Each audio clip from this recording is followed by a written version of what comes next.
Welcome to the Penny Bloom Podcast. Ain't another place that has got more bombast. Romp past your mom, dad's listening to Tomcats, talking everything that make you sad. We don't want that. We're here to make you smile. Put your mind at ease. Peace, love, and bloom, and always praise Keanu Reeves. This what we about. This some weeding now. We'll talk until we can't no more, and then we peacing out. All right, let's go. Penny Bloom Podcast. It's the Penny Bloom Podcast. Penny Bloom Podcast. It's the Penny Bloom Podcast. Penny Bloom Podcast. Penny Bloom Podcast. Hello, everybody, and welcome in to the Penny Bloom Podcast. Today, we continue our director spotlight for Michael Mann, and today is Collateral. This movie was released on August 6th, 2004. It was written by Stuart Beattie and directed by Michael Mann. I'm Colton Robertson. I'm joined by Joseph George. What's up, homie? Oh, what up, what up? Always a pleasure to be here. And I was at the ready for people not in the know, not knowing what's going on at all. I was holding a knife to my hand for this. I don't know. I was ready to invoke 𝗠𝗶𝗰𝗵𝗲 for this episode. This episode is going to be a hot one, I feel like. But no 𝗠𝗠𝗏 needed, I don't think. I just think we're in for quite the talkative episode. Oh no, it was a treat. It's a treat. This was my second viewing of Collateral. I don't know if you'll recall, but I watched it for the first time amidst our top 100 project. Mm-hmm. And it was one of my honorable mentions at the top of one of those episodes that it would have slid in had we not jumped in, had I not watched it so late.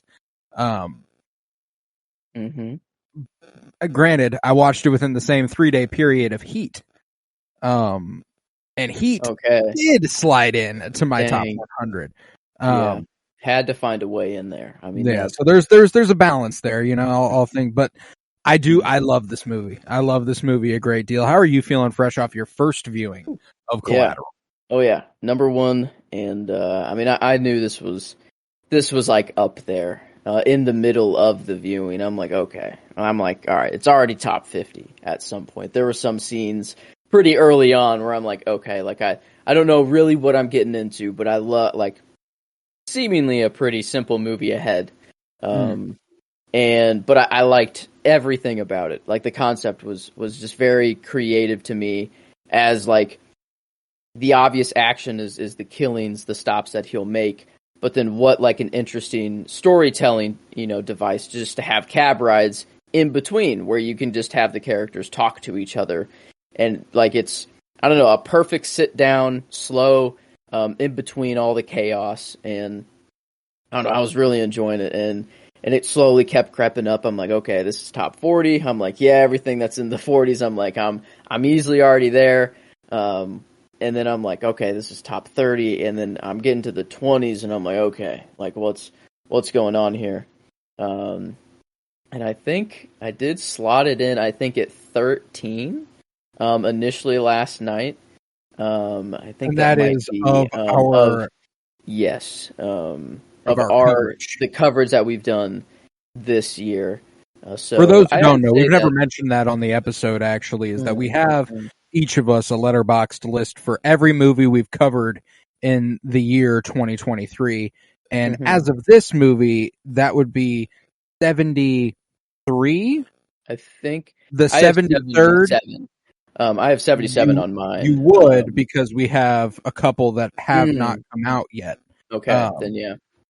I think this would be our 73rd or 74th, and if you have 77, I'm missing one.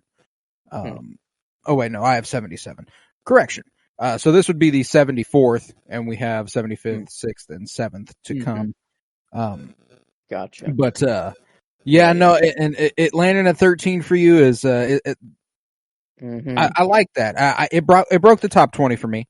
It certainly did. I like this movie a great deal. I think that it's electric, man. There's something that Tom Cruise and Jamie Foxx bring to this. Their chemistry and their tension. It works incredibly, especially when you pair them with a filmmaker like Michael Mann. Michael Mann, the tension building master. This dude, I don't know, he knows how to do it, and like in a movie like The Insider, where there isn't like action like this in between, the tension is crazy there, but you also, when you give Michael Mann the automatic tension that comes with the threat of killing another human, I mean, it's like, it's already heightened. And yeah, Michael Mann does a phenomenal job at tension building, and like even like in scenes where it doesn't blow up, like whenever the cops pull over the cab, and they're like, all right, we got to impound it, open the trunk, step out, and like he's like, their bodies are going in there with them. Like I'm like, is he really about to kill two cops like right here? So many people are around as well. I'm like, holy shit! And nothing happens, and then I love the way he does that, man. He's incredible at building that tension, and I think that's something that this movie really delivers on a whole other level. There's something that's used to describe this movie by Michael Mann, that the reason he loved it is because the entire movie is a third act, basically. Yeah, I mean, they're like you are dropped into this story, no background on these characters. It is just what happens from here on in. Yeah, that's a good way to put it. No, I like that. Yeah, it is kind of just a one night holy shit sequence of events that we're just following along. But I mean, it's you pretty much gather everything you need to know about the characters that are in here off rip. Like, I mean, the first scene whenever like he's driving, Annie, is that her character name? I think. Yeah, whenever Max is driving Annie, Jada Pinkett Smith, to I guess, is that her office? That's where he drops her off, right? Yeah, he drops her off back at the office where Vincent comes out and gets picked up from. But that first scene of them, and seeing how kind of like a smooth talker, Max can be, and then like because I don't know, that little vacation thing, like I look at it 12 times a day, whatever, and like you need it more than me. I mean, it was like, it's smooth, but you can kind of tell, like, is this like a for real part of, I don't know, you could already kind of tell that he was sort of bullshitting some stuff, but you were still very on his side initially. And then like it slowly like breaks down, and then like by the time he, is with his mother with Vincent, which is insane. That they're just, I don't know. It's crazy how well it just goes for Vincent. Like it's the dude like has the location of his mother, and like he uses that later on. He's like, yeah, I'll kill your mom if you. On my way out of the city, I'll go by and I'll kill your mom, and that'll just be that. Well, yeah, shit. I guess you do know where my mom is. It's like, oh damn. Like, yeah, this is like an eerie level of efficient, killer wise. Like this isn't just a single assassination sort of thing. This is, I need to go around the city and make 5 different stops at which I will kill at least one person at each stop. And there's a wonderful little, there's a lot of mentions of the fates intertwined, cosmic coincidence sort of thing that he makes mention of. And at the very beginning of the movie, he almost doesn't get in his cab. Yeah. He almost leaves. And therein, my initial gut feeling on my second viewing was like, he almost got out of the hardest night of his life. However, if he doesn't get in his cab, Annie's dead for sure. That's true. Like there's nobody who comes to save her. Who's there to help? It would just be some other helpless random cab driver, Exactly. So like there's again that cosmic coincidence, those fates intertwined. Like Annie and Max had a little bit of that as well, and it played into all three of them did, the fates intertwined here. What do you think Vincent thinks when he sees the business card like up in the, like it's up above his like visor, kept like above there, and he like pulls it down and uses it as like to tell off his boss or whatever. and he's like, hey, that girl, on the business card, you should give her a call. Like, he sees that name, he knows he's going to kill her, right? Yeah, Like, what do you like? Do you think he's like, what the fuck? Like, do you think that surprises him? He's like, wait, what the shit? Like, why is her card in this dude's taxi? Or, like, do you think he's, like, somehow knowing, like, that, like, he was driving her to the office? I think it's not that had to have been... Vincent's not a dumbass, and he doesn't believe in, he's not there's no higher power to him. So I think that he sees that, he's like, oh, this is the dude who dropped her off at work. I saw her coming in that day. They macked a little bit. Now, like, I think that's all it is. Like, I don't think it's he necessarily is like, whoa, what are the odds? I think, and the odds that he gets in his cab, I'm sure he's like, whoa, cool. Like, that's wild. That's what I mean, is like, do you think there's any chance that he knows this beforehand and that's some part of the frame? Like, because I'm assuming if everything goes perfect for Vincent, Max is framed at the end of this for doing it all, and he takes the fall. So is it part of the frame job that he would kill the same person that, like, I don't know, he opened up to in the cab, like, well, I guess no, because no one would know that because she'd be dead. That's my thing. It's complete coincidence. There's no, because he, like I said, he almost doesn't get in his cab. No.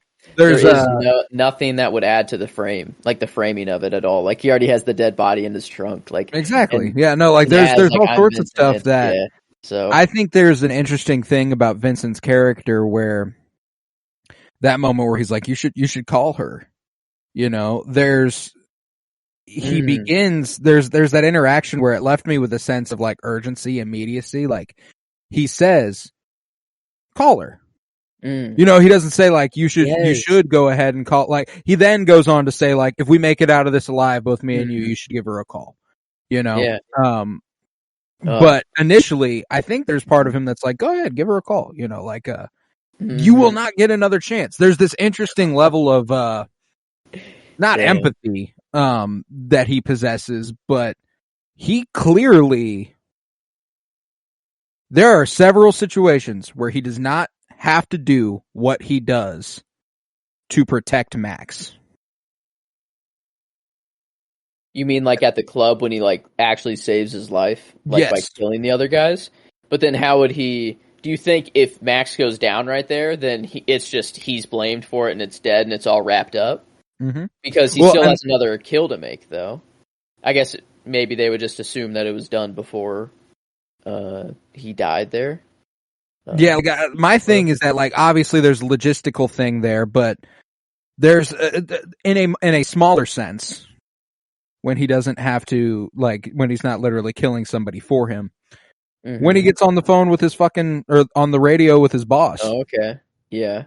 Like, that's obviously not life-saving, that's obviously not life-changing, and it does help him to a degree to be like, okay, yeah. Like, that's what you're saying now. But it is, like, he doesn't have to do that. He can just, like, there's all sorts of stuff that I think that, and I'm not trying to give him any credit. He's obviously a shitbird of a human being. That's why I kind of equated it to, like, a Tyler Durden-esque in, like, Fight Club, where like that guy, it's like he has that guy at the gas station at gunpoint. It's like, what do you want to be? What's your dream or whatever? And he's like, a veterinarian, and it's like, what are you doing to get there or whatever? And he says, like, that next breakfast for him will taste so much better, or, like, blah blah blah. And it's like sort of the same thing. X, where, like, you didn't need to do that. That dude is, like, traumatized from this event, but, like, I mean, that will probably get some spark. It'll get you going.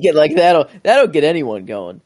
So it's sort of maybe like a little bit of that. Like, maybe he's feeling bad because he knows he's going to take the fall and probably die somewhere along the way. So it's just like, might as well give him the best end of his life that I can give him, because, like, he has no, like, killing someone is nothing to him. He does it for a living, and, like, it's like completely nothing. Like, his whole, like, outlook on the world is just like, it's, 6 billion people at the time of this. You know, we got add 2 billion to that now. So I'd say, I don't know if that changes things for him, but I'd say it's even easier now for him. Right. To justify. Yeah, it's just like, it's nothing. It's like nothing at all. And it's like, I don't know. It's crazy that like Max has to be like, man, like the normal part of a human, like in you, it's just not there. Like it's just missing. Like that's crazy. And it's like, I don't know. I don't know if that stunned him a little bit or not. No, I think it did. I think there's a lot. It's not in the writing, but I do think it's in the filmmaking and in Tom Cruise's performance of Vincent, where that part is there, and that's what makes him even more fucked up. Is that he continues to do it in spite of his nature, which I think is part of what makes that coyote scene hit even harder. Is that, like, you know, we've got this this sprawling metropolis where, you know, industrialization is completely taken over, and it's wiped out an entire natural habitat, and yet here's this natural predator prowling the city, when it should be in the fucking woods. You know, like it's not where it's supposed to be. It's not its nature. It's not how it's supposed to go. That is insane. Like, that is like, for one, an insane part in the movie. It's like such a switch up out of nowhere. Like, you know, they just stop and like their conversation just stops midway. They just stare because obviously you're just, you know, you're like, what the fuck? Like, I shouldn't be seeing this right now. It does seem so unnatural. And then like the I don't know, the song that plays here, it's like the most 2000, what year did this come out? Like 2004. Yeah, I mean, it felt like the most 2004. I don't know, like it felt like a song they would play at like an assembly or something at school, where they were, I don't know, like those groups would come in and show you, I don't know, those guest speakers or something. Yeah, Shadow on the Sun. Yeah. I mean, there were, you know, there were a few bangers, like the club scene, like not the jazz club, but I guess the jazz was kind of nice too to listen to. A lot of different types of music in this.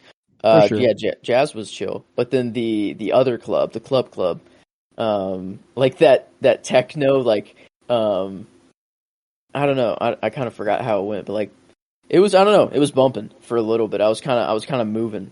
Right before everyone started dying in there. That was kind of crazy when he's like just walking through the crowd and he just, I don't know what this move was, but he just grabbed the dude's jaw and like broke his neck by like pulling it up, like upwards, and then like stomped his head backwards almost, maybe.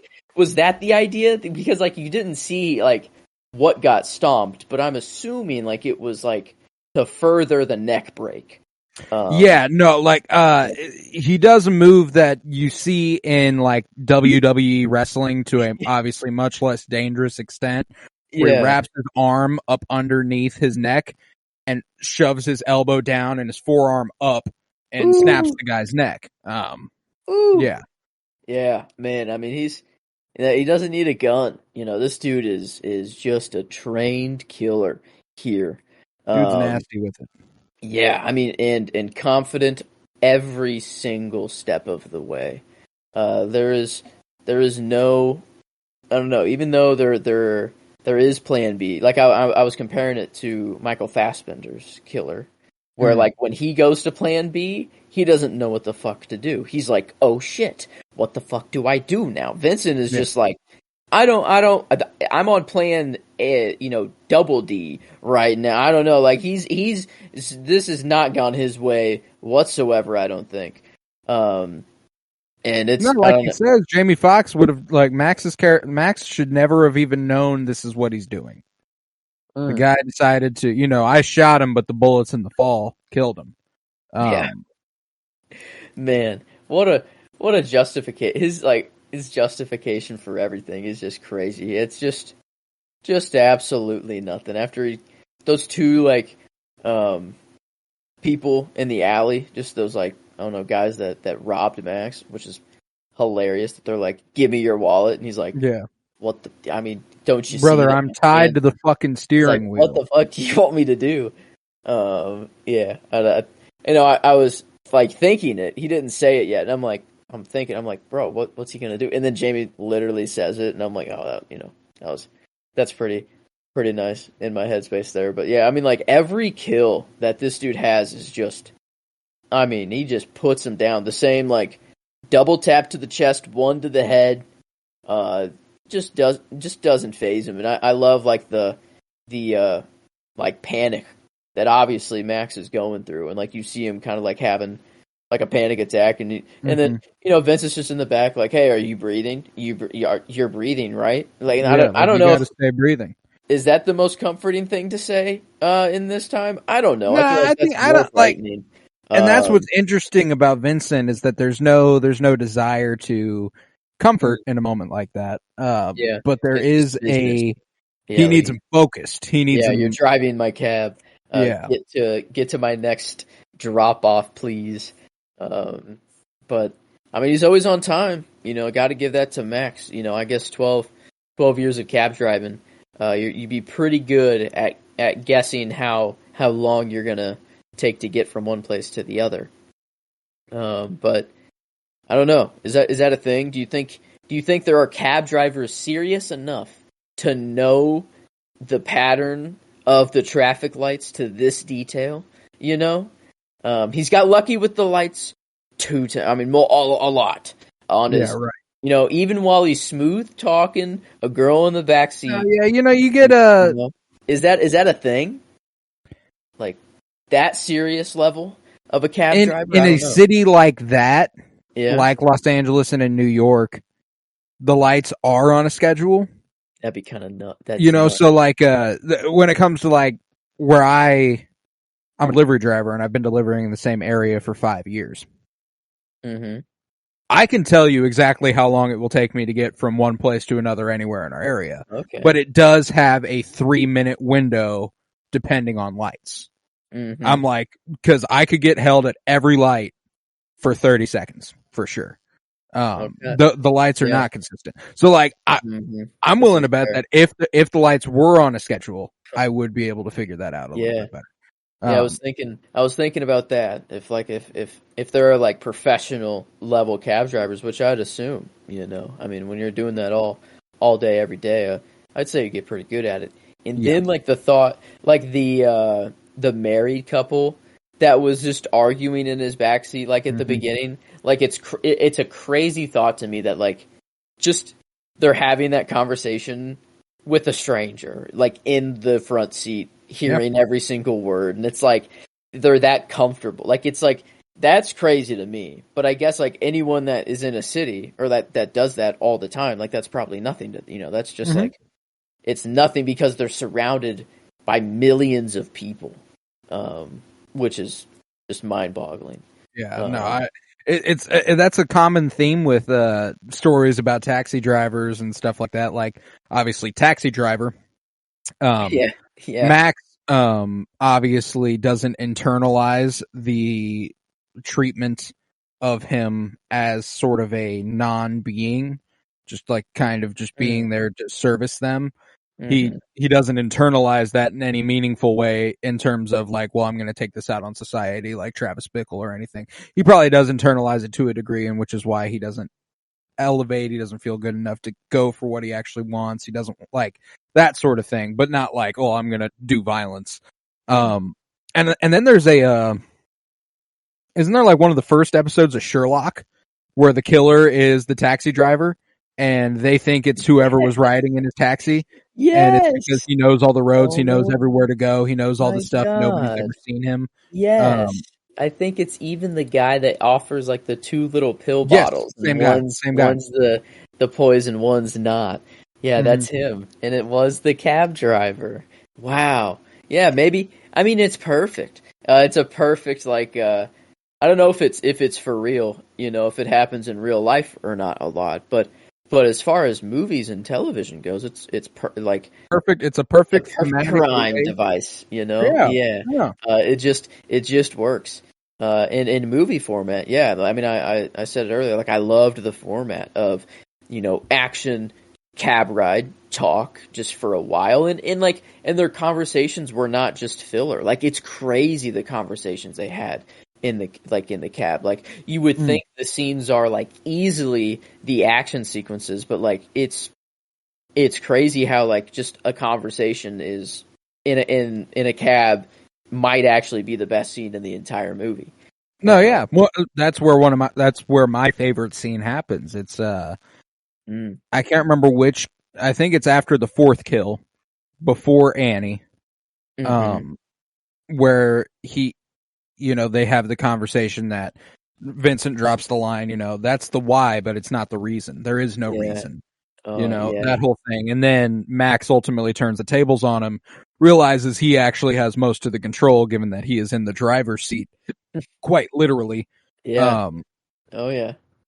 Like that whole sequence is incredible. I love that sequence. And I believe that's the cab ride immediately after, because there are 4 cab rides. There's the one on the way to the first, the one on the way to the second.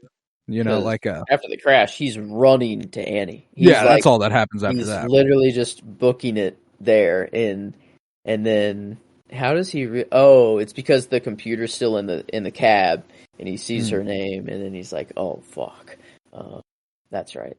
And what a great storytelling loop there to have it all come back to her. We're slowly getting these bits and pieces about how they're witnesses and how they're this and how they're that. And at the beginning of the movie, you think back to Annie being like, every day, this is what I do and this is how I am and this is my routine and everything. And he's like, so you love your job, but not today. Yeah. And it's like, oh, both of them are going to feel that. All of them are going to feel that by the end of the day. Vince, he was like, I didn't sign up for this. This is not my job. And Vincent's like, yeah, it is today. Like, this is your job today. And if you're lucky, you'll make it out. Take comfort in the idea that you never had a choice. Oh that my was God. One of my lines. The amount of times he was like, I forgot when this was a negotiation, or like when he just reminded him, who had the power in the situation. That he was just ready to do anything at any moment. Man, he had a lot of those lines. Tom Cruise was just, oh my God. I think this is my favorite performance of his. I do like him in the first Mission Impossible. It's the only other big thing. Like Top Gun is okay, but it doesn't touch this. This, I don't know. He does run. He does run in this, and goddamn, like Tom Cruise sprinting too. Ooh, I don't know. It was clean. The silver hair at first was a little jarring. Not gonna lie, like it was just a little weird or hard to get used to at first. But then I don't know, it disappeared. Like Jamie Foxx and Tom Cruise disappeared in the movie, and they were just their characters, which is crazy to do with those two humans. Like they're so much like them, and almost like. I don't know. I can never like get past it. Like, oh, that's just Tom Cruise, and that is just Jamie Foxx. But I was so into the movie that I was not thinking that at all. I was just on the edge of my seat, just like right, kind of along the ride with him. And that's I particularly love Tom Cruise in this role, and not to say that I don't like Jamie Foxx in this role. I do. I think he's very good at playing Max, but. I think that the role he plays as Max it has a little bit more of an everyman thing, which is the point. Like it is the point that anybody could be Max. And therein, I don't think he had to reach a certain, like, I don't know how to undersell. I don't want to undersell his performance at all because this isn't easy. It's still he got nominated for an Oscar for this. Really? Yes, he got nominated for a supporting actor Oscar. Yeah, that's exactly what it is. It's very support. Like the main role is Tom Cruise as Vincent. Like it's just kind of clear. But like Jamie Foxx, like I'm thinking of the scene when he's having to act as Vincent, and he's seemingly nervous at first, and and then he's like, all right, I gotta fucking get it together. He's like, wait, I've had him in my fucking cab all night. I'll just say shit he's been saying. Exactly. And like he's already good at bullshitting, I guess, he lies to his mom, I guess, all the time, and like maybe that's the idea. Like he's just a good talker, I mean he's a cab driver. He talks I would assume people probably talk. It's not only silent rides, every single time. Right. Probably talk to a lot of crazy people. What's he say he's been doing it for? 12 years? Yeah, 12 years. Because I remember Vincent being like, 12 years isn't temporary, Max. Like you have everything you need. Why haven't you done it? Like this isn't temporary. You gotta keep going. So yeah, it was 12, I believe. I think so. My memory is. I do enjoy this movie a great deal, and I something that I will grant you a bit, because we're not far off enjoyment wise. I'm not surefire 10. I'm not. Okay. Okay. Not far off. Like we're talking less than a point, like 9 something. I love this movie. Mm-hmm. It's and this isn't exactly important, but it was my second viewing of the movie. And, it was my second viewing of Heat. It was my second viewing of several things that we've given 10s. Mm-hmm. My first viewing, I would have agreed. I was there. I was like, this is a 10. My second viewing, I'm not quite as there. I thought it was, and maybe that's because I've gotten a wider view of Mann's filmography and the things that I enjoy with him at the helm. But yeah, this just it's not quite that for me. I will say I love it. I do love it. We're talking the difference of half a point or 3/4 of a point. Like that's what we're talking here. It's not like I'm like this is an 8. No, like it's a 9 something for me. But I think this it just goes to show me how different Michael Mann can be, and how different he doesn't have to have a type of movie. There isn't like a type of movie he makes. Like Heat is kind of just all action. It's 3 hours of holy shit. I mean, great character work there too, but it's, I don't know, it's made incredibly. That's what keeps you in it. Like it's just an incredible movie all around. That it's kind of an anomaly. Not gonna lie. But then like The Insider, where there isn't all of that action, and the story is just so good that it's that's almost what's carrying it. But then you also have Al Pacino, some great performances to back that up as well. And then this movie, I feel like it's kind of this blend of the two, where like the story is not going to carry the movie on its own, but it does give you this other part where like the action is already there, and that's what can carry the movie.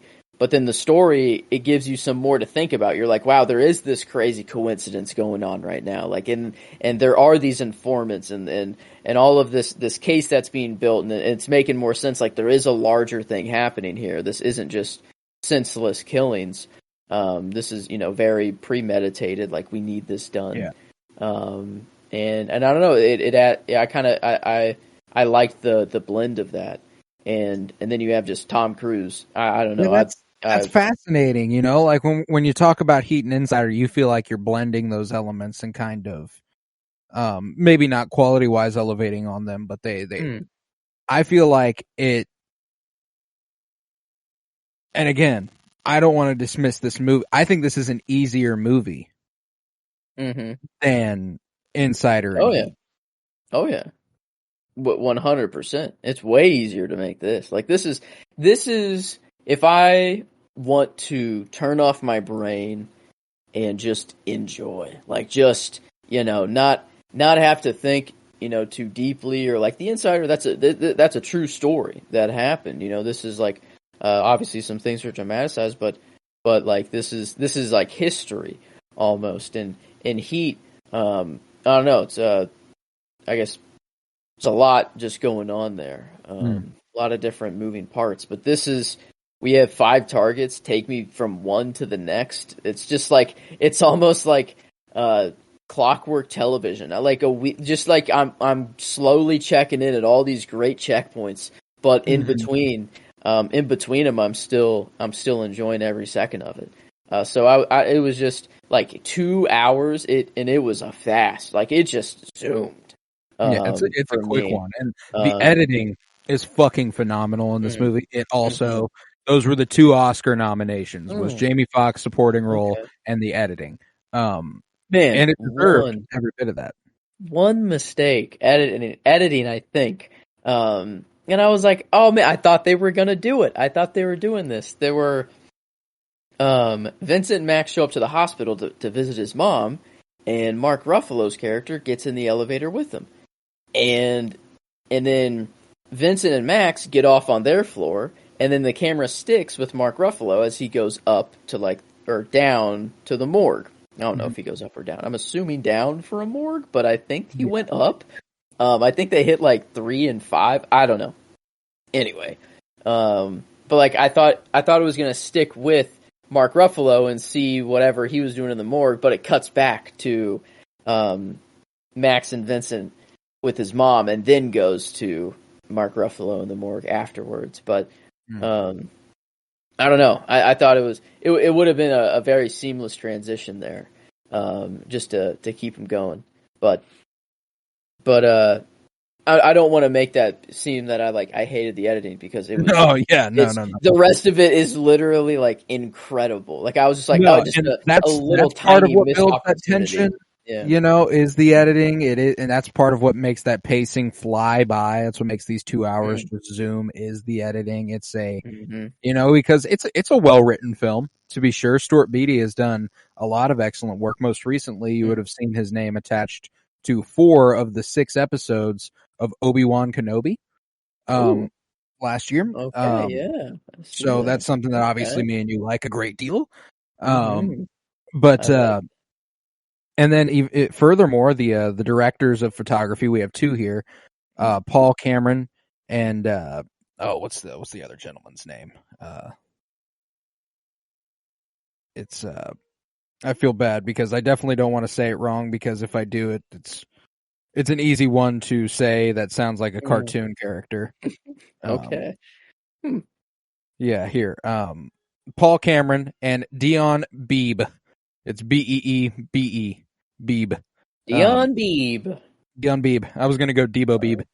Debo Beebe. That does sound like a cartoon character. Yeah, so like 𝗀𝗏𝗏𝗏𝗏. You're right. But Paul Cameron, director of photography for this, also was the director of photography for season 1, episode 1 of Westworld, which we love. Was the director of photography for all the Pirates of the Caribbean movies. Man on Fire, big 2004 for Paul Cameron. But then 𝗀𝗏𝗏𝗏𝗏, this will not be his last movie for us as director of photography, even this year. As he was also the director of photography for Green Lantern. So we'll cap off the year with 𝗀𝗏𝗏𝗏𝗏 there. The visual masterpiece of Green Lantern. Whoop, whoop. Well, okay. Eesh. Yeah. Is he in charge of like the compositing there? Is that him, or is that a different person? Of what? Like cinematography, are they in charge of like knowing what the VFX will look like, and then like is that like them, or is that they're not in charge of knowing what they will look like? They are responsible for doing the best they can at the time of what they initially conceptualize the visual effects to look like. I see. Now, the problem with Green Lantern is that they didn't have a plan for what the visual effects were going to look like, so everything is front lit, everything looks like shit, and then the VFX all the way front. Fix it and He was post also it. the director of photography for The Little Mermaid earlier this year, which is a better looking movie than Green Lantern, but Okay, another not the only Little crossover. Mermaid Another crossover little, of the movie. yeah, I like that. Because there is one of my scene contenders there. I have a couple scenes actually, and I didn't know exactly where I'd land, but yeah, no, this back and forth here was incredible. The like, I don't know, I've never heard this like evil Pedro Santa. Yeah, I've never heard this story before. Like the naughty list just killer. Black Peter. Oh my god, is this what like parents threaten their kids with? Like, can you imagine seeing that little toy donkey or whatever? Was that the idea that like on your window, and then if you weren't good, then like that was basically like his sign of like I'll come back or something like that? Like, oh my god, like that is fear mongering little kids to pray so hard. Like, it's like, yeah, if you didn't pray, if you didn't say your prayers, if you weren't good, if you weren't a good boy, you're gonna disappear. And if this little donkey it's one of the better things about the American tradition is like, if you're not good, you just won't get toys. There's no evil guy who's gonna come out and kill you, basically. What says Christmas spirit? Like, you might die if you're not good. You might disappear forever. And if that toy donkey ever appears on your window, watch out. Like, you're getting close. Like, Javier Bardem was so good in that scene. I love Javier Bardem. One of my favorite actors working. And, Anton Chigurh from No Country for Old Men, and then King Triton in this year's Little Mermaid. Man, the range. I don't know. He was incredible. I didn't pick it up on the first watch. I knew I recognized him from somewhere, but I didn't pinpoint what it was. And then I was watching the scene again, and I was like, oh man, that's freaking King Triton. And then you texted me that that he was also in No Country for Old Men, and I'm like, oh my god, that dude has just absolute range. Like, just in, I don't know, I would have never thought that was him in No Country for Old Men. And like, it doesn't even look like it's a completely different look that he like just holds with his face almost. Yeah. Like, it's there's the dude is incredible. He to me also, I think I love this other gentleman as well, but I think that this gentleman is like Javier Bardem, I think, is one of the best actors alive. So anybody by comparison is a lesser actor. Pretty much, but I always look at him as like the Spanish, or I guess I should say Jeffrey Dean Morgan is like the white Javier Bardem. You'll remember Jeffrey Dean Morgan from The Watchmen we watched earlier this year, the comedian, and I see, yeah. There are a lot of movies I'll be watching with one of them in it, and I'll be like, is that Javier Bardem? Or is that Jeffrey Dean Morgan? And I have a tough time. Brothers, holy shit! Wow. Now that you say that, holy fuck, they could definitely be brothers. Yeah, they could pass for some sort of relation there, but so that's just a little aside about something with Javier Bardem for me, is that everyone, like when I was watching The Little Mermaid earlier this year, it's when they open their mouth that you can tell the difference. Like, Javier Bardem has a very distinct, deep, and like a really deep voice, and Jeffrey Dean Morgan does as well, but it has a little bit more of like a southern country twang to it, where Javier Bardem has just like a really deep, verbose voice there. I love that scene. That's one of my favorites. It's also one of my favorite photograph sequences in the movie. Like the blue neon lighting, basically, and the way that Jamie Foxx and him are illuminated by an obvious warm front glow from like a lamp. And they contrast really, really strongly with the background. It's super satisfying, and one of the only sequences in this movie that I think you can say something about the Wes Anderson inspiration sort of stuff. Because a lot of filmmakers, I feel like, don't do this, but like the perfect profile You know, like often you can see a little bit of the other side of the face or something like that. It is a perfect profile of Jamie Foxx. Like it is straight up half of his face that is showing for a lot of that scene. And that's very meticulous staging, very meticulous camera placement. Like that is extremely specific to achieve that effect, you know? Okay. And it's so satisfying. I loved that scene. I didn't pick up on the camera work there on that scene. I was just engrossed in the dialogue there. That was like my kind of focus there. But yeah, that's just the tension there too was crazy. But I don't know. I think I do prefer the jazz club scene actually more. I mean, first of all, you get some nice jazz music just to chill out. You know, it's kind of like, all right, we've been through some killing. I know it's a rough night. Let's just go chill out. I'll buy you a drink. Let's, listen to some jazz. He doesn't know that they're there to kill that guy, whatever. So it is, I guess, like a little break for Max, but it turns into this kind of, he's been in the game or something, and he's been out of the game. And he's like, I'm not going back. And this is kind of like, hey, I'll give you one chance to disappear. Doesn't seem like that was ever an option. But man, like this, I don't know how at first it did just seem like it was a genuine conversation of a jazz interest. But I mean, I just assume Vincent was just playing the role here, it seemed that he knew his stuff about whatever musician they were talking about. Jazz. So yeah, maybe he does just actually. Like, like you said, he doesn't know his targets prior to getting to the city. Basically, yeah. I don't think he studied up on jazz just for this. I have the impression Vincent enjoyed himself some jazz because, because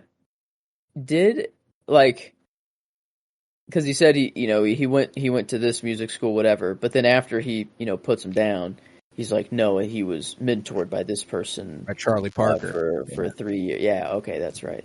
But then later on, doesn't Max come out and say like, he got it right? Why'd you kill him or whatever? Yeah, like he says say he got it right. Like the version of the answer he wanted. Oh, okay. And that's the thing is that like. This dude wasn't making it out of that interaction. Yeah, that's true. He was right. The dude did get trained at Juilliard for a year, and yes, he dropped out. But if he had said he trained at Juilliard for a year and then mentored under Charlie Parker for 3 years, he'd have killed him. Like you never stop learning. I think part of me was like, maybe he wasn't done. Like maybe he was just telling the whole history of his, maybe the dude wasn't done talking. But then it hit me that like maybe. This is Vincent's way of doing this guy a favor for having his last thoughts be about someone who he like cares about deeply. Like this was like his most fond memory ever, like playing with him.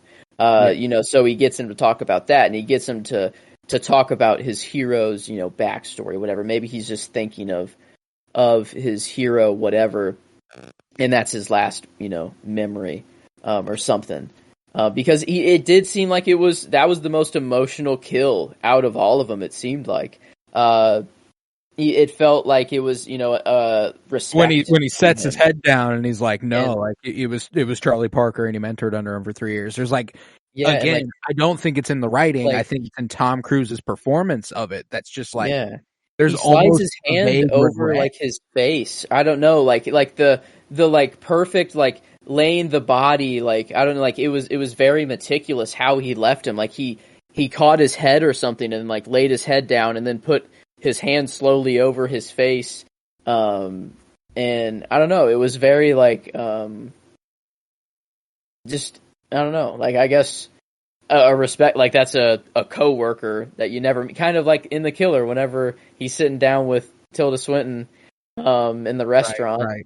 And he knows, how it will end, and she knows as well.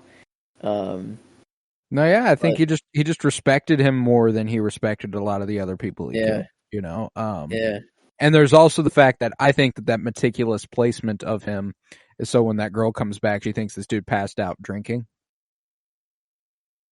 Oh, okay. And no one will notice. No Yeah, one will notice. no one will notice. It goes Holy on with shit, that thing. yeah, that's fair. That is fair. Because he keeps checking the door to see if she's coming back, and he knows she will. And obviously that's not a be all end all. Oh, she'll just take a glance and leave. Like, you come to a realization eventually, like, there are bullet holes exiting this guy's head. Yeah, and probably blood dripping eventually. But like I love that scene, dude. And the that's switch another up one too, of like when he mentions the employers, friends and wherever and wherever. Like that's like I don't. Oh, is that what it is? Like he knows the. Okay, I thought it was like so he says this guy and this guy. I can't remember what their names are specifically, and he goes, "Oh, blank and blank." I think it was 2 countries or something like locations that he mentioned. It seemed like that he was saying. Oh, I thought it was a first and last. Like friends in. I think it was friends in blank and blank, like friends that are located maybe. I don't know. Yeah, I was trying to figure that out because it seemed that it was some like internal killer lingo. But then that would mean that there's like some weird, like, it would make much more sense if it was just related to the case or the crime ring that they're in. They are places, 𝗠𝗶𝗰𝗵𝗵𝗲𝗀 and Bogota. Yeah. And they're in LA, right? Or Vegas? Or is it LA? They're in LA. LAX. Yeah, that's right. So like, I don't know. What is that like, some secret, like, I don't know. Like, what did, I think he's been out of the game for a while. What does he mean out of the game? Like, was he another killer like Vincent? And he's no longer. I don't think think we're dealing with like. I think he was a member of like the drug cartel thing that's going on. Like he helped sell them. He helped do something because I think if he's a killer, this dude didn't go to jail and then get out of jail. I don't think the respect level is a genuine like you were in the same profession as I am. I take it that maybe out of the back door of his club, he sold for a while and then, or he distributed and then he went away. He cut a deal. They know he cut a deal. That's that. I see. Yeah, but I was wondering what that line was because it made it seem that there was some connection between them or something. Like it didn't seem that it was, I don't know. I couldn't find the connection between those names or countries, if they're countries or cities. Cities. Culiacan is a city in Mexico and Bogota is the capital of Colombia. Maybe maybe just whatever drugs they're selling, that's where they get them from. I don't know if that's just their supplier and he maybe knows that. Yeah, maybe they are the supplier. Maybe that's who hired him. No, I mean, like whoever hired him clearly doesn't want these dudes to be witnesses in this case. So, like, it's clearly someone who doesn't want them learning anything more about their operation. Do we know like who was being like what was it? Just like a RICO case? They're trying to get the whole shebang operation down at once? Are they going like what's the this was building to a big case, right? Like these were pretty big witnesses. Yeah, these were witnesses in a ADA prosecution against somebody. I don't think that, and maybe that's just the thing. Maybe they were building the case. Maybe this hadn't gone to trial. They were just building it and building it. And that's just that, I don't think that it's necessarily like maybe they were preparing to file charges against somebody given the witness's testimony or something like that. But I'm not sure. Who was in this at the very beginning? Who handed him the bag? Wasn't it like actually Jason Statham? Yeah. That's like, that was kind of crazy. I was like, wait a minute, is he in this movie? I'm like, are we gonna see more of him? But that was it. That just a little bag handoff. Which There's a is wonderful theory that he's playing his character from The Transporter. the transporter. Frank Martin, played by Jason Statham, transports packages for unknown clients and is asked to move a package that soon begins moving and complications arise. Wow. Okay. That's interesting. Weird connected. Yeah, it came out in 2002. That's kind of funny. This is like the weird sequel to The Transporter. I like that. I'd say this movie's probably a little bit better if I had to assume. Oh my god. Yeah, I just saw him deflect a rocket launcher missile with a silver platter I don't know, No, yeah, The Transporter is a much more generally it's an action movie, you know. Yeah. Oh yeah. This one is a tad more cerebral. Yeah, this is taken very seriously. Like this is very no, like there's jokes, but it's not a Jason Statham or like a Kevin Hart joke, you know, or like that type of movie. This is the humor that's in here is very dark. It's like, you swear you won't tell anybody, Max? Or whatever, just take the cab, and it's like, get in the fucking cab. Or no, yeah, and I don't traditionally view Jason Statham's a fascinating actor too, because I mean he found his fucking lane and he stayed the fuck in it. The guy's an action hero. That is his whole bag. And that Transporter movie was directed by Louis Leterrier, who also did The Incredible Hulk with Ed Norton. He also did Now You See Me with Jesse Eisenberg and all them. So it's probably got a little bit more credence than we're granting it here, but and I've heard great things about it. But regardless, yeah, it's a funny little tidbit that's essentially like I'm fairly certain they're heavily implying that's who that is, you know, and I think that's hysterical. That's awesome. Yeah, just because that's what he does in this movie is he transports an object to an unknown client, and that's all that happens with him. Damn, that was one of my favorite books that I've ever read in school. Oh, it was I think it was called The Runner, maybe something like that. I don't know. That was a weird memory. That you're kind of. I think that's what it was called. No, that doesn't seem right. This guy would get packages. He had no idea what was in them. And at first it was just one, and he had to store it somewhere, take it to a specific place. And then there was a lot of them eventually, and he was never allowed to open them. And it got to a point where he had to store so many that he had to take them home. And home was a boat. They lived in a port. And eventually there were bombs in the packages, and the boat went kaboom. So it was a very, I don't know, a kind of a crazy sequence of events. Oh my god, that's gonna bug me if I don't figure out the title of that book. But that'll probably have to happen at some other point. Yeah, probably because it's not popping up. But let's do shot though. What was your favorite shot in the movie?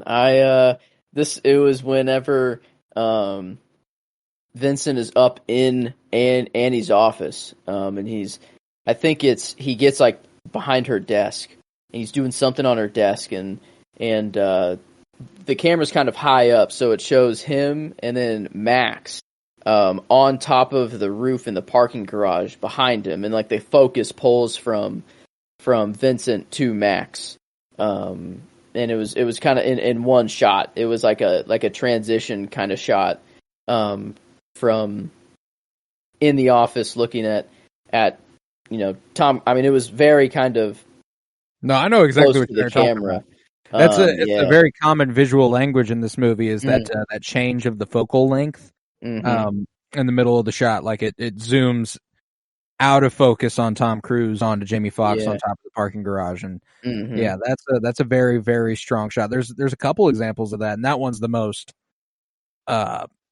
satisfying on like a grander scale. But like even in the initial conversation between Max and Annie, one of the things that really stands out about Michael Mann as a director is his willingness to have long takes and allow his actors to act, and we're not cutting it, editing it over editing it, and all it's doing is changing the focal length to zoom in on Annie and blur out Jamie Foxx, and then when Jamie Foxx speaks, it blurs out Annie and has Jamie Foxx speaks, and it keeps doing that, and that's extremely cool and not easy, you know, like that's meticulous, that's very particular, and I think that's it's a wonderful visual cue, and it's a wonderful visual choice, and that my shot comes in the same part of the movie.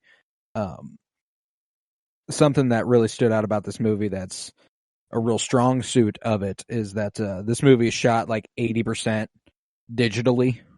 There's not much of it was shot on film. Oh, okay. I was like, wait a minute, what do you mean digitally here? I was like, are they doing some crazy green screens here that look very no, like just not a like film camera. Yeah, camera. Okay.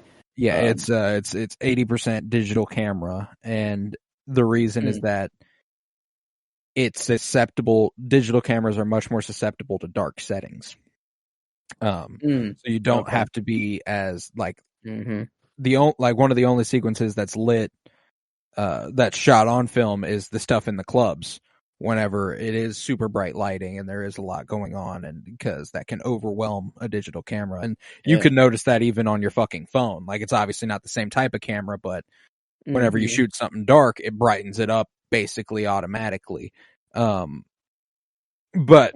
nevertheless, mine was one of the darkest shots in the entire movie in terms of lighting. And it's Vincent walking through the office against the blurred out city lights in the background. And he is just a silhouette that you can barely make out as a silhouette because it's so dark. Anyway, but it's just so fucking cool. I love that shot. Man. And then there's another shot with him like walking against the window, and you see like his reflection right across from him, and like sort of the duality thing that Michael Mann likes to harp on in everybody. It's really satisfying. So and his I had a few scale contenders, of cities, but I went with one. His scale of cities too is always good. Like he loves his horizon shot. There wasn't a two guys standing looking at a horizon here. I don't think I didn't catch one. Unless there was, I don't know. Not so plainly, not like De Niro in Heat or anything like that. But we got something a little similar in the visual language of Heat, where I don't know if you'll recall the sequence where Robert De Niro is driving his lady up the hill, and we kind of stick with them, and we see the city lights pass in the background. We do the same exact thing with Tom Cruise and Annie at different points in the movie with Jamie Foxx driving the taxi. Okay. There was an overhead shot of the city that was fucking crazy, like at night, just like the headlights moving and the lights of the city all lit up. It was gorgeous. Like it's a pretty fucking movie, you know, and like there's a lot to like here. So I'm a big fan. I'm a huge fan of this movie, and I do love it. You know, and it's crazy that I love this movie as much as I do, and it's comfortably third for me in my Michael Mann ranking. Okay. Yeah, Heat is pretty tough to beat. That movie's just kind of incredible all around. But in enjoyment wise, this one, I was like, it was the same level like coming out of Heat. I was like, holy shit, that was an all time movie there. And I recognize, it's not made as well. I don't think it's performed, I think, every bit as well. Like the actors do as much as they could, but like you have a whole extra hour with Heat that we get to sit with these people and see them act, and a lot of different story elements there too. Yeah, that are going on. I can So, agree that it is acted extremely well. hmm yeah, and Tom Cruise, man, that he looks good running. He looks good. Yeah, he's like, just talk about another action star. Yeah, I don't know. He's built whatever. I mean, man, and of course, like two just weird people. Yeah, two Like really in the movie, yeah, generally bad people. yeah, we got. It's just like that is kind of weird. To go back to, but man, when they act, they can do it well. I think I've just come to the conclusion that like you can't be the most normal person if you're an actor. Like you got to be able to put on a different face. That is a weird profession. It is not normal. No, yeah, and the thing that always really makes it even worse is whenever someone is just a normal fucking guy and is extremely good at what they do, and then you're like, oh, so you didn't have to do all that, huh? Yeah, there are people out there that are just good normal people that go to act and come home and they are normal, but it seems very rare. That doesn't seem very like it happens. Doesn't seem often. like the norm in Hollywood anyway. And you got there's a whole other level to that too, where it's like money, how it changes you and how it warps your perception of reality, and the bigger you become, the more distant from what normal people is. But yeah, no, it's a whole. And Tom Cruise, I think that dude hasn't said a thing in 20 years that isn't meticulously drafted by a PR firm. I don't think he's lived his own life for the last like a long fucking time. It's just a weird concept to have to think that like even probably the clothes that he wears is picked out by someone for some things, and it's like that's just weird that there's like a person that's their job to pick out what Tom Cruise wears. Tom Cruise is gonna wear that day. He's one of the most interesting figures in the history of Hollywood, whose legacy is going to be just fascinating to look back on one day, because the dude's done incredible stuff for the movie industry, and he's also been the biggest fucking weirdo of all time at other points. He's not really aging, which is also weird. He's 61 years old. He's gotten a lot of work done. You can really see it in like Mission Impossible 7. Oh, you can. Is it the start happening? Is it starting? Well, I mean, like you can tell that he's an older man who has a lot of money, and has been able to prevent aging in a natural way by getting surgical work done. His skin's definitely been tightened. He's gotten the peel back there. I feel like he's got some secret shit going on. Like, I don't know, maybe that's how he's all into the Scientology bag. They give him, I don't know, some weird. There's going to be some. I don't know. It'll be years. It'll be years and years from now. But whenever the man is gone, we will learn things about Tom Cruise, and it will be jarring. Like ritual that has done some rituals or something. I don't know, like Ra's al Ghul. He's gotten in the Lazarus pit. Yeah, he's freaking leading the League of Shadows right now. For all we know, and that's what Scientology is all about. That blue building. It's just a bizarre group of people, man.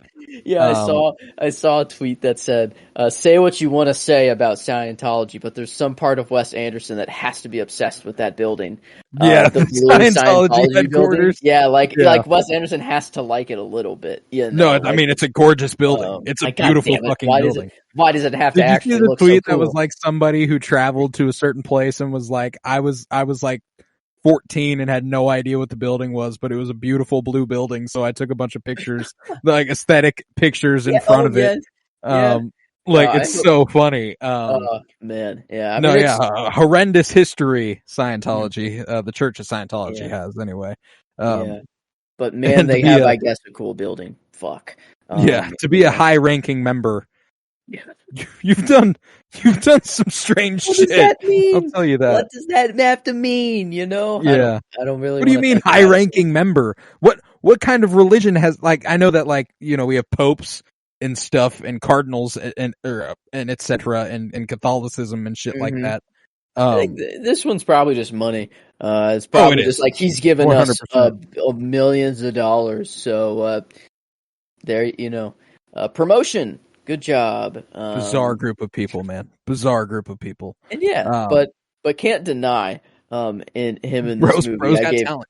Gave him the double nod. I thought it was, you know, it was pretty clear for character and Vincent performance. Collateral, baby. Is that actually his last name, or is that no? There's a hilarious story.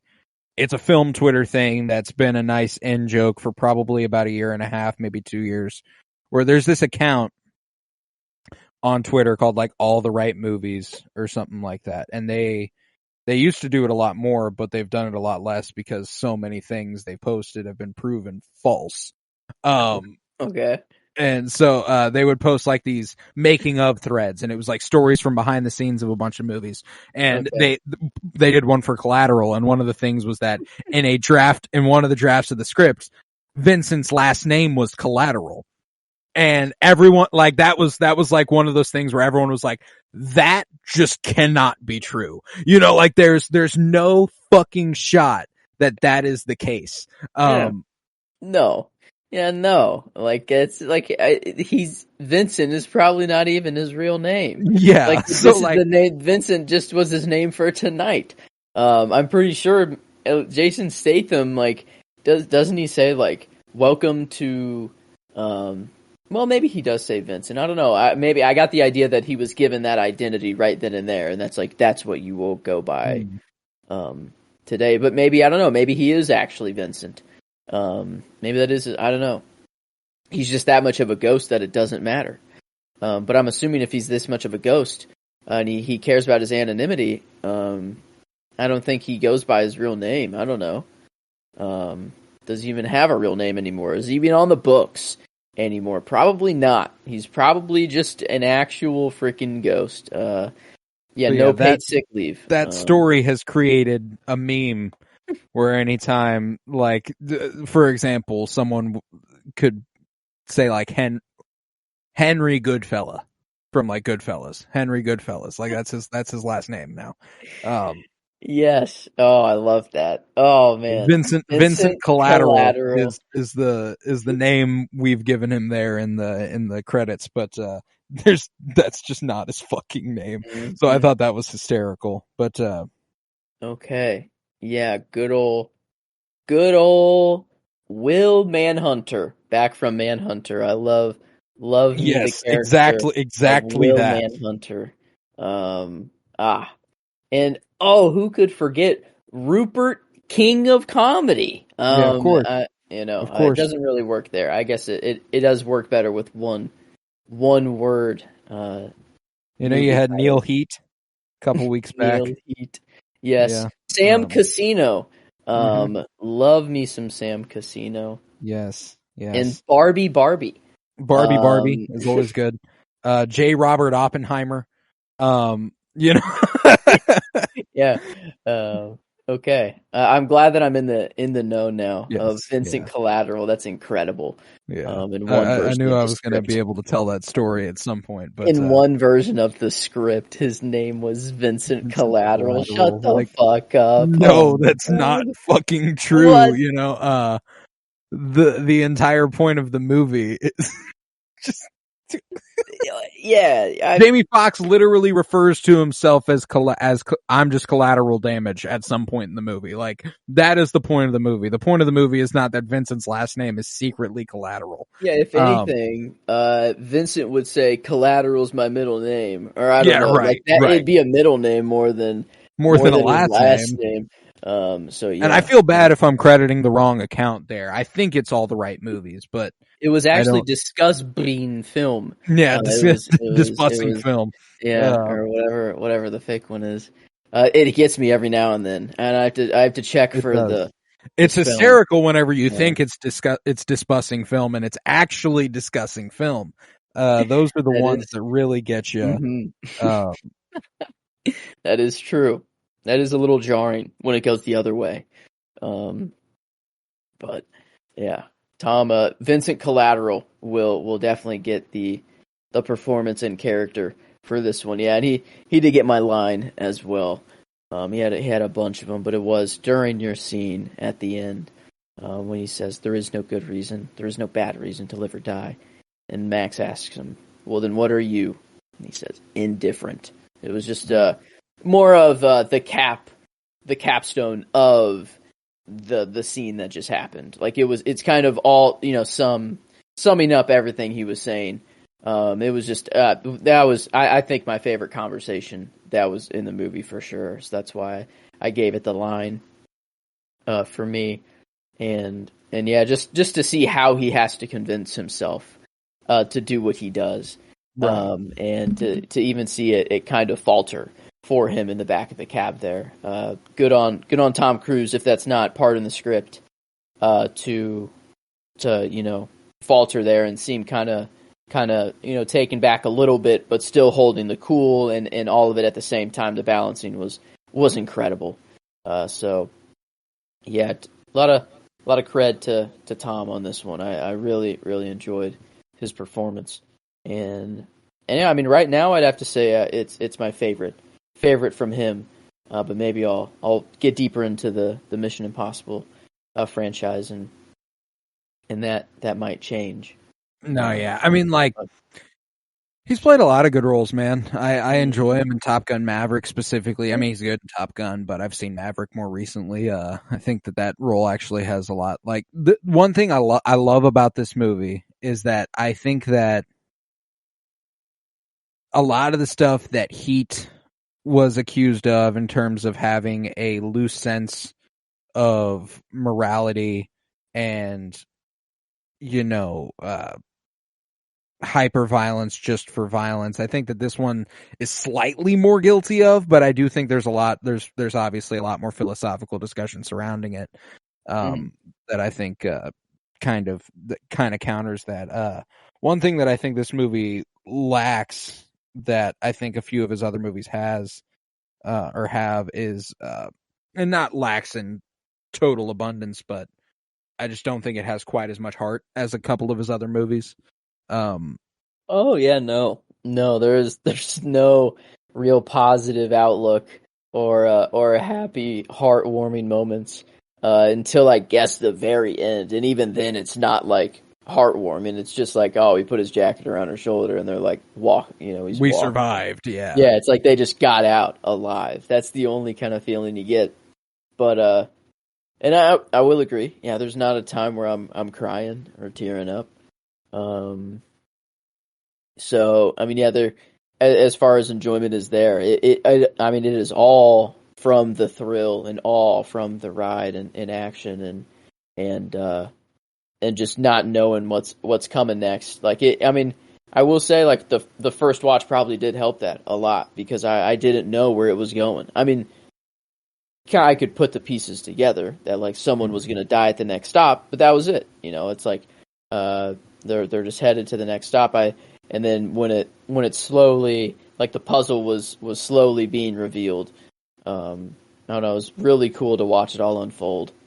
And yeah, I got everything that I should have out of it. It felt like I was taken back. Like I told my family that we're probably going to watch it here soon because I know my dad's going to love this movie. Like, this is Big Dad movie.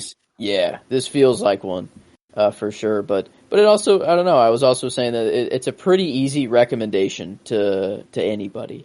True. And I even like I told my mom, I was like, hey, I think you'd actually even like this.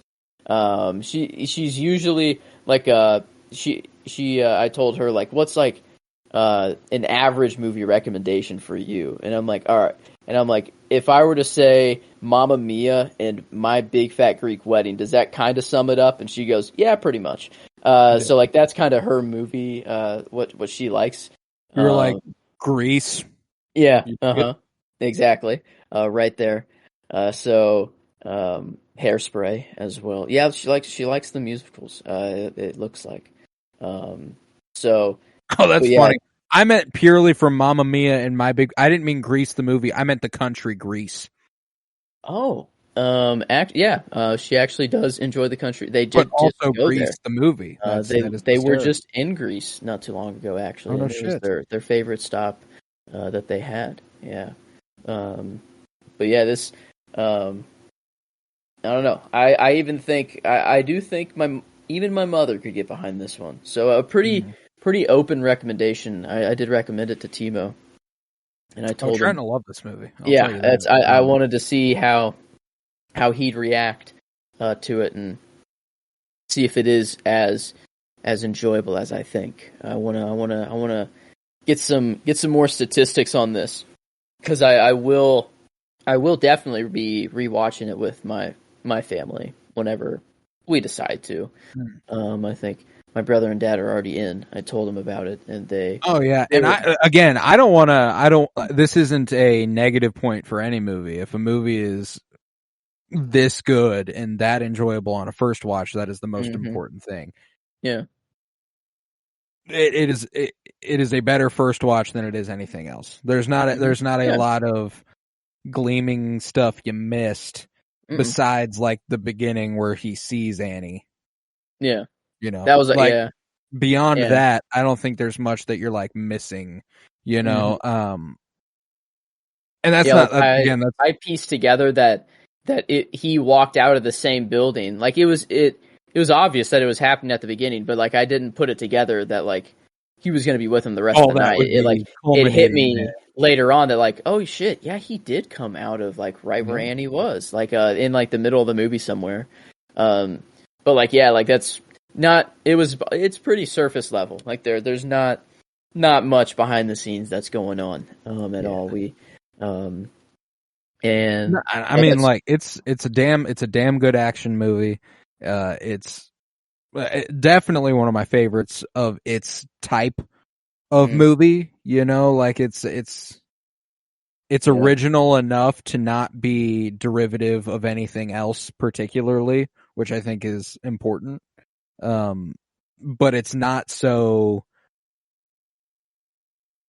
niche that it's like impossible to get into. Like there's the level of entry is pretty low here, and I dig that. That's a good one. You can tell people Tom Cruise and Jamie Foxx, and they're probably are going to be like, oh, okay, that Jada Pinkett right? Smith, Mark Ruffalo. Yeah, exactly. Yeah, like the supporting cast is, I don't know, it was good. Oh, I swear, who was the cop that pulled him over and was like, this needs to be impounded? Why he looked familiar? That was the only other guy that looked familiar that I couldn't place for some reason, but it could just be an extra. I have no idea. I was he's got lines. Traffic cop. Oh, Richard T. Jones. Maybe Godzilla. Super 8. Nothing's ringing a bell. Maybe it's just Lucifer. No way. Is that actually it? He's Joe Hansen? Joe Hansen? In Lucifer? Interesting. That's what I thought. Lucifer seemed right. I don't know. A Netflix show. But it didn't. Joe Hansen, that is definitely not him. Oh. No, it is.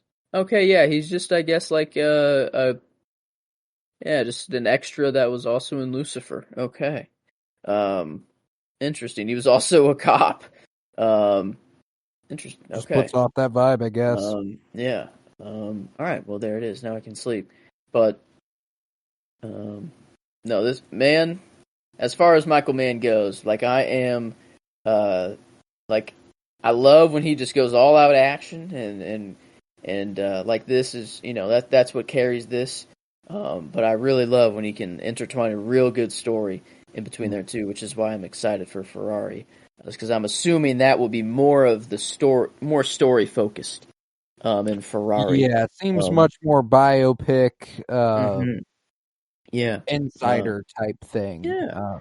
Yeah. But I'm What's your- assuming the race will be there. But Let's go ahead and rate this, and then I have some questions about Ferrari next week. But okay, well, let's. I am there at the 10, so I don't know how you want to go about it. That is where I do stand. I'm comfortably there. If Heat was a 10, this I'm on the same level.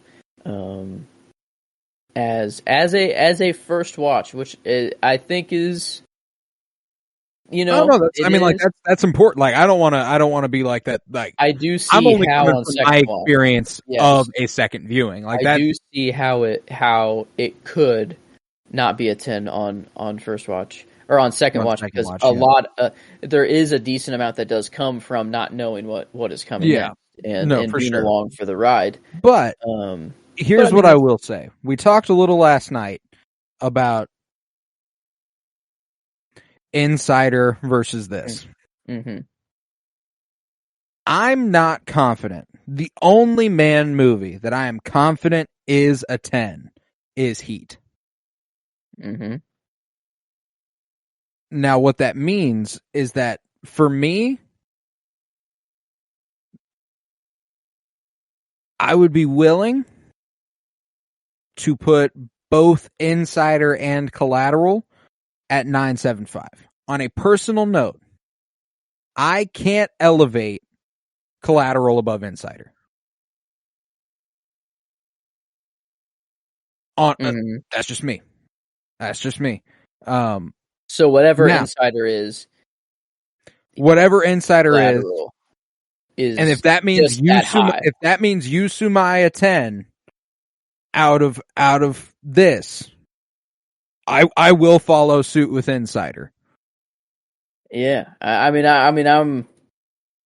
don't think, and I wonder how much that does weigh. Like, if a movie is one and done, like, I did go ahead and put this back on. Like, I don't think it matters. I think that, like, we're coming from different experiences with the movie. It was your first viewing. It was incredible, and I'm not far off, you know, like that speaks to how good the movie is. Like, I'm talking the difference of I have that hesitation. For me, on a personal note, I'm only wagering the Insider versus this because I know you like this more than Insider, is the impression. I'm with you there. Heat is like kind of the undoubtable number one. And then next, I'm kind of the same, like they seem on the same level. But if I had to absolutely pick one, I would probably go back to Collateral first over Insider. Yeah. Now, thing for me is that they're not the same. For me, it would go 10, 9.75, 9.5. Heat, Insider, Collateral. I'm negotiating that 9.75 from a place of I know you want this to be a 10. Yeah, they're all like. I think Heat is the undoubtable 10 because it is all of the enjoyment. You have so much going on, and then it's also just so well made that it clicks it in for the sure. It's the nail in the coffin. It's like, it's the viewing experience. It's holy shit for how well it's just filmed and captured and performed. And then the story is also electric and the action's incredible. So it's like, yeah, that's like a 10 no matter what. Yeah, and the only reason I'm not I'm saying this is because, frankly, if one of them's a 10, for me it makes the other, like, if Collateral is a 10, I feel the compulsion to make Insider a 10 to match that. Our 10s up to this point are an extremely, extremely limited group. We've got Moonrise Kingdom, we've got French Dispatch, we've got Oppenheimer, we've got Little Women, and we've got Killers of the Flower Moon. And then Heat. 6 movies in the director's spot. Now, to preserve that tier. That's my motivation. That's like, I'm like, there's something different there, you know, like, now, and here's the thing. For the integrity of a Sumai, for the integrity of a 𝗠𝗏, I will let Collateral, if you are going to 𝗠𝗏 Collateral, I will not 𝗠𝗏 Insider. I will leave that as a 9.75. Simply for the preservation of that, the integrity of that slate. This is fair. Because No, for me, on a personal note, there is a step down. I do, I in my own words, I have been saying that Heat is the undoubtable. It is undoubtable. There is zero hesitation. There is somewhat of a hesitation to put it on the same level as Heat, like Collateral, and there is some hesitation to put the Insider on the same level as Heat. So in that way, I don't think it can. And our 9.75s feel like a better tier for it. That's Grand Budapest Hotel, Fantastic Mr. Fox, Asteroid City. Hey. Yeah, I mean, those are my very, very high on my even top 100. Just my movies of all time. So yeah, I did put it at 13 on our list. I think on my top 100, it would probably fall. It's still in probably in the top 20. I'd say still, somewhere in there for sure. But yeah, I think 9.75 is the more fair tier here. And yeah, Insider up to a 9.75. Was that already there? Or was that a 9.5 before? I believe. I can't remember, but it's at a 9.75. Yes, I like this. This is Heat is 1, and this is 2A and 2B. 2A, 2B. As far as I can be considered. They're different types of enjoyment, completely. This is the point of our rating section, is to be a little bit more collaborative. If 𝗠𝗏 is necessary, you get very limited 𝗠𝗏s. That's the thing. Is you only get a few of those. I almost brought the knife back out. I thought I was gonna have to do it, but no. I think this 9.75 is agreeable. 9.5. That did sound. What would be the 9.5s? I don't think I'm that. Yeah, Barbie. Oh, a Tenet. Not bad movies. Lady Bird. Yeah, Tenet is the most agreeable one there for me. Tenet for me is, I don't know. Every time I think back to that movie, it's just growing. It is just getting better, which is weird. It's temporal pincer movement is happening in real life with me. I think it's I'm crossing the threshold of realizing it's one of my favorite movies, maybe, and I just haven't realized it yet. It will never be over. I don't know. Interstellar. I don't think that can be topped. But Nolan, I guess, would be the guy to do it. A slow burn that takes. Tenet is my fourth favorite Nolan movie. Okay, Interstellar. The Dark Knight, Oppenheimer. Yeah. Okay. Yeah, I'd probably put Oppenheimer up. Yeah, I do have Oppenheimer above Tenet as well, actually. So I do agree with that.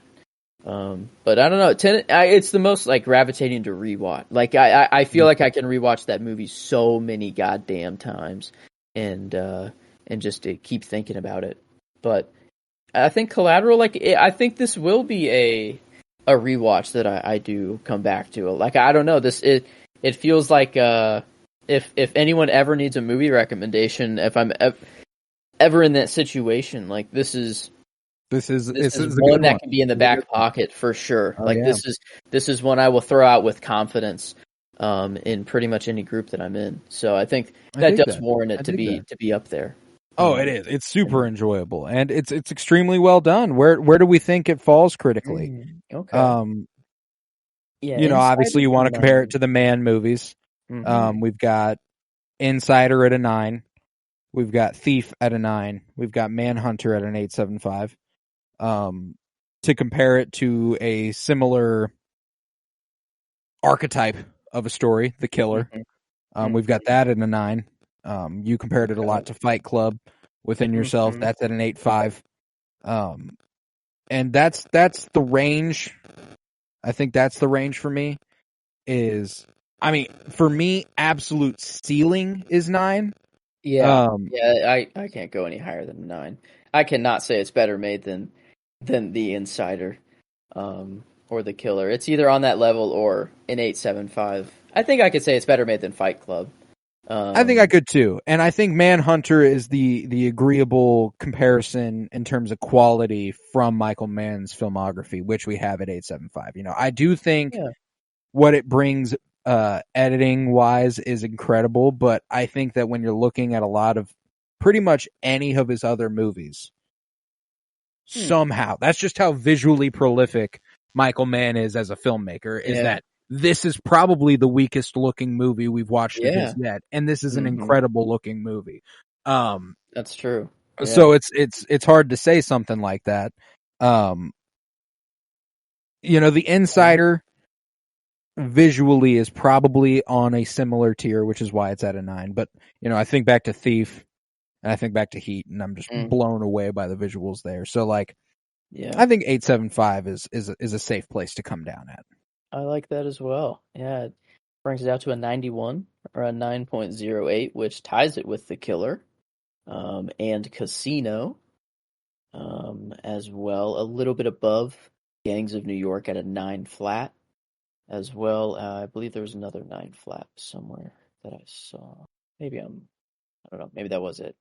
Yeah, Gangs of New York, another around. Dunkirk, a 9 flat. So barely above Dunkirk. But yeah, I think that is. I like the 91 out of there. I did enjoy it very, very, very much so. High praise indeed. Yeah, can't wait to see how I feel after the second watch, to see if it will tone down some, or if I'm still invigorated to keep going and watch. Nah, man, I think that all the power to you. I like I said, I love this movie, and we're splitting hairs when we're talking about the rating here. We're talking the difference of 1, maybe 2% in that final rating. Yeah.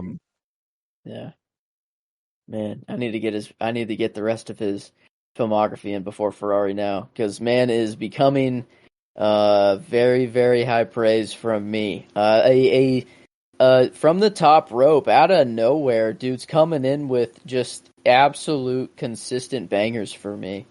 And I did not expect it. I expected him to be my least. I knew the least about him when I was coming into this. I only knew of Heat. I only knew of Heat. I've only heard of that movie coming into this, and I still haven't even seen it at all. So I was like, okay, Michael Mann, when we get to him, I'm assuming he has some prowess because he's up, with Wes and Marty and Nolan and Gerwig. We're talking some crazy big hitters here, so he's got to be good. And goddamn, oh yeah, one of those gentlemen who he's. There's a reason he was even considered for us as relative laymen. In terms of film, for his name to even be considered there, and it's because he's made some fucking classics. Yeah. Oh yeah. No, I need to get my get question. in. My question, Ferrari was. Oh yes. What's your prediction for where it falls in your? Ooh. It's just vibes. Yeah. Where do you think it will fall in your rating or in your ranking? So and also going into Ferrari, what is your ranking? 1 through, I'm assuming 5. Yes, 1 is Heat. I think that is undeniable right now. Collateral is 2. Insider would be 3. And then I'd probably go to Thief, and then Manhunter. All right, we got the same. We've got the same top 5, save for switching Insider and Collateral at 2 and 3. I got Heat 1, Insider 2, Collateral 3, Thief 4, and Manhunter 5. My guess is Ferrari slots in right above Thief, but below Insider and Collateral is my vibe right now. Thief is that? I don't know. Thief will be interesting to beat. I guess that's the one that I am furthest away from. But I do remember very fond. I did enjoy. So if it is better than Thief, I will be very, very pleasantly Yeah, I'm with you. I don't think it breaches top 3. I don't think it breaches Heat, Insider, Collateral for me. Mm-hmm.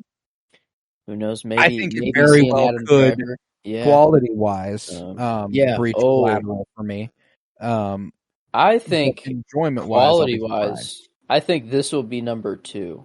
That's my guess. That quality-wise, it will only be second to Heat. Ooh. My piping hot prediction is that quality-wise, this will be 4th or 5th. Oh, okay. I'm hoping that if it's because this not gonna lie, as far as the stories that he's covered, this one's very boring and well, I guess even with Insider, that's a not killing and whatever, but it's still a very interesting story. This as far as the general population is concerned, seems that a story that not a lot of people would be interested in. Right. So I'm assuming maybe this is like a passion project for Michael Mann. I don't know. He's just very into racing. Okay. But it seems that he wouldn't cover a story unless it had some prowess, unless it had something. It had that to it. resonance with him. Yeah. Mm-hmm. No, and I'm confident in his capability. But looking at our 2023 movies that we've also discussed, The Killer we gave a 9. The Killers of the Flower Moon we gave a 9.75. Barbie we gave an 8.25. Oppenheimer a 9.75 and Asteroid City a 9.25. Yeah, I think all those movies are concerned. Yeah, I don't think it's touching many of them. Maybe Barbie, maybe The Killer. It's not touching Oppenheimer. No, and if it does, I highly invite it. If it does, fuck yeah. My money is that as of right now, where I have my personal 2023 ranking, is that I don't think it touches the top 10. Just purely vibes. Honestly, I'm not going into it thinking, because here's the thing. I love, as far as 2023 is concerned, my top 15 movies. Me saying that I don't think it breaches top 10 isn't necessarily saying that I'm not going to like it. I think I will enjoy the movie. It's very hard for me to not like a movie, and given what Michael Mann has done for us in the build up to it, I'm comfortable in saying that he will wrap up the year for us in a satisfactory way. But to think that 2023 has brought us 6 director spotlights, a new project that we've begun from scratch, just out of nowhere. Kind of, we're like, let's just do this thing with Wes Anderson. We'll see where it takes us. Yeah. Now we've done Wes, we've done Chris Nolan, we've done Gerwig, we've done Marty, we've done David Fincher, and now Michael Mann. And it's easily become my favorite project we've ever done. Oh yeah. So whatever 2024 might bring, we will have to see. Yeah, where it doesn't breach your top 10, I think it automatically breaches my top 10 right. for the year, since I don't think I have seen 10 movies in theaters or new movies this year. I don't know. That might be a lie. It's hard to keep track of until you track it. You're like, oh wait, yeah. In theaters, definitely not. I don't think. It could be around that number. But that'd be probably high. I'm like, let's work through it. You saw Creed 3. Oh, true. Yeah. Killers, Asteroid City, Oppenheimer, Barbie. There's 5. You're going to see Ferrari. I guess The Killer's not a theater movie, but it is a 2023 movie, though. Yeah. Ferrari is 7, or will be. Across the Spider-Verse, The Marvels, Blue Beetle. Or you haven't seen The Marvels? I have not seen The Marvels. I have seen Blue Beetle. Leave the World Behind. Yep, Napoleon. Yeah. Napoleon. Okay, Napoleon. There we go. The Little Mermaid. Yes. Quantumania. Guardians 3. It? Yeah. Okay. Long year. 12 months is a long time. You don't think about a lot of the stuff that happened early on in the year. But you have watched at least 10 that came out this year. I've okay. Come Ferrari, the 26th, I plan on seeing Poor Things the Saturday before. It'll make Ferrari the 50th 2023 movie I will have seen. So Not in theaters. Theaters, I'm a little over 10. Okay. Can't remember exactly how many, but I know I'm not there. That's, I think, for certain. yeah, no, I like watching a new movie. I like being able to throw it on the letterbox. Like I said, I love letterbox lists. So anything I can make a list, I'm a keep track of it. So it is nice. It is but yeah, nice to have those lists. with that, Collateral coming to a 91. I can be okay with that, to be sure. I'm comfortable with that. We will conclude this episode of the Penny Bloom podcast, and we will be back with the Michael Mann Spotlight after Christmas next Wednesday for Ferrari. This Friday, we continue our comic book movie journey through film with X-Men First Class. Very excited about that. And then we will wrap up the year next Friday with Green Lantern. I do intend on doing some sort of top 10 of 2023. As far as the history of this podcast goes, we've done a year in review every year the podcast has existed. 2019, 20, 21, 22, and now would be 23. Granted, it probably won't come before the end of the year, but it'd be nice.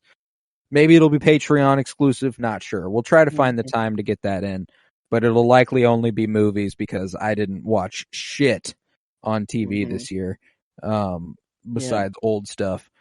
Kind of a little mini year in review we did was the altering of the comic book rating and the director rating. We did do a little bit of a re-rating thing on Patreon. That was fun.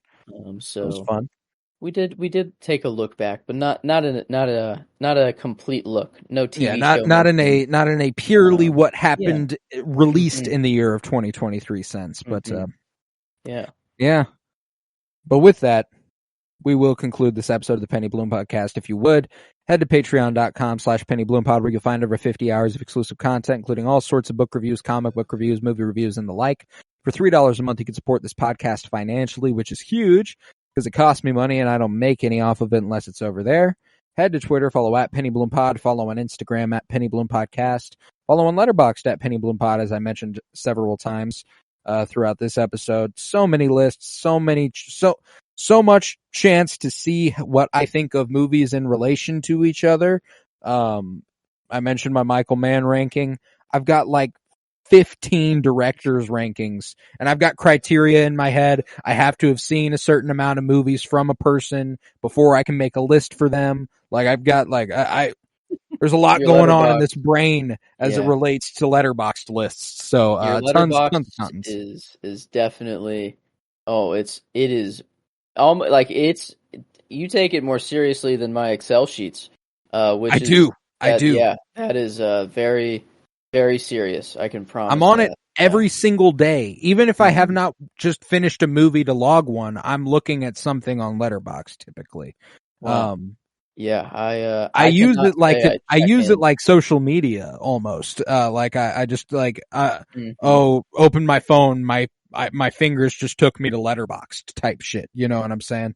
Yeah, exactly. That's. I mean, I cannot say that I check in with the Excel sheet every day. I cannot say. I mean, it is almost every day. Well, it's just a reflection of my feelings on film. You know, like no movie is 100% no doubt better than any other movie in relation to it. You know, I checked some of the lists I make. Nothing changed. I didn't watch anything new, and I'm like, you know what? That's not right. This one goes above that one. You know, and then the next day it'll go back down. That's just how things are. I love movies, and I love using that app to try to give that parameter, try to give it a structure. And while it's folly, I enjoy doing it. So yeah, you can follow us there. Remember to rate and review, leave a 5-star review. It is a huge help. Remember to download episodes. That is greatly, greatly important. We've had a wonderful 2023. We crossed the 11,000 download threshold recently for the year, which is cool. We had 10,500 ever coming into 2023. and we crossed 11,000 just this year alone, which is super fucking cool. So thank you very, very much for all the listeners out there who have joined us for the first time in 2023, and I hope you'll stick with us in 2024. But yeah, I think that is that. We are also, obviously we're doing Winter is Blooming, our Game of Thrones rewatch podcast. If you've watched Game of Thrones, you got to tune in. That's one of the most fun long-form projects we've ever done. It's been going on for well over a year now. We're getting close to the end of season 6 as Christmas. We have season 6, episode 8, titled No One. We're almost at the end of season 6. It's so much fun doing that show, and that's every Monday. So make sure you check that out. But with that, we will end this. I'll wrap it up. I was Colton Robertson. I was joined by Joseph George. Thank you very much, homie. Oh, thank you for having me. It's always a pleasure to be here. Oh, and it is always a pleasure to have you. And remember, peace, love, and bloom. And take comfort in knowing you never had a choice.